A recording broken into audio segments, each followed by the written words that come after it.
Hey people, good morning to you. It's Carpo here. And what is truth? It's the question for today.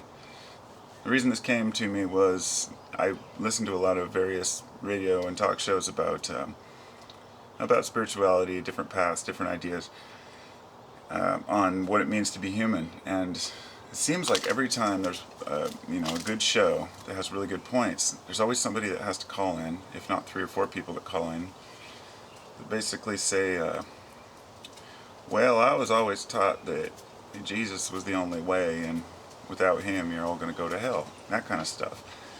And most of the time, I just roll my eyes at it. But I wanted to make a good point as to why there are more than one path, and why Jesus is not the only way, and why there are many ways to truth. As people say, what is truth? I've heard people argue that truth is ultimate, that there's only one truth, that the truth can be known.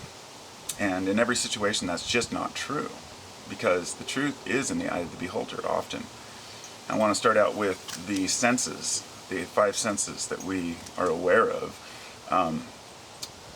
Let's say the eye, okay? The eye sees art, it sees aesthetics, it sees beauty in nature.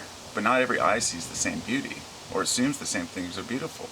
One person may look at an art piece and say, that is the ugliest thing I've ever seen, and that's the truth for them. And the other person may say, well, I think it's beautiful, and that's the truth for them. Therefore, we have 2 different truths. The art just remains the art piece, but the eye of the beholder perceives whether it's good or bad. And neither one of them are wrong. I wouldn't say good or bad, but rather beautiful or not beautiful. The ear. The ear hears music differently. Each person has their own idea of what good music is. And to the truth to one person is country music is the greatest, and the truth to another person is heavy metal is the greatest. And not only that, but it even comes down to speaker design. Because the way a speaker's designed, people will argue over what the quality of a sound system, stereo.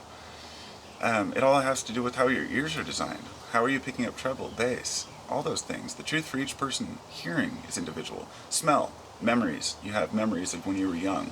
You may smell cannabis and think that smells so wonderful. Another person may smell it and say, ooh, I hate that smell. Same with tobacco.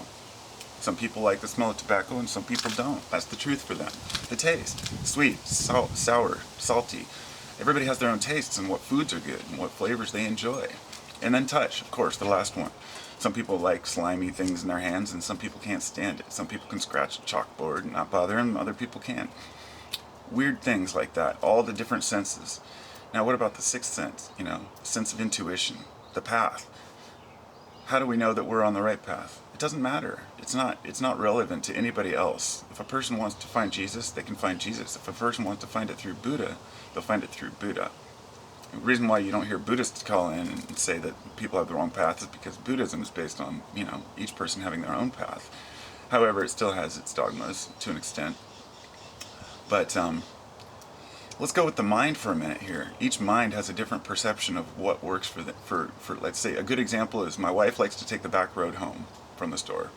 I like to go to the main highway and take the main highway home. Both of us probably get there at the same time. It depends on our driving skills, how we drive, how fast we drive, which lights we know. There's so many different angles to that, but in reality, neither one of us are wrong. Our paths are right for us. And that's just home from the store. So when we get into a spiritual path, for someone to assume that someone's path is wrong is wrong in itself. And the punishing God perspective is the one that I think a lot of people have on why there's so why there's so much hatred, why there's so much anger. And I think that we punish ourselves by not seeing the big picture. I don't believe in a punishing force or a punishing anything. I think that things just happen, and they happen for a bigger reason than we understand. And so when we each put our own perspectives in a box and realize that that's just us based on the things we grew up with. I mean, look at the things we went through, the senses, the tastes, flavors, the hearing. I've heard people argue, just like I said, about speakers, stereo speakers, when they're both right, because each person's ear design is different. Each person not only hears differently and sees differently, but feels differently and deserves to have their own path to truth. And just because mom and dad taught you something doesn't mean it's true. And that goes for everyone. And I think that once we all step aside from our comfort zones, and realize that by having beliefs that exclude others, we're only excluding ourselves, then we can move along, and maybe a Christian and a Buddhist can sit and have a civilized conversation and accept each other's beliefs in the end. And I'm not going to say that this isn't just for Christians or Catholics or Jews or any religion. This is any religion who, any part of religion that doesn't accept others for their beliefs.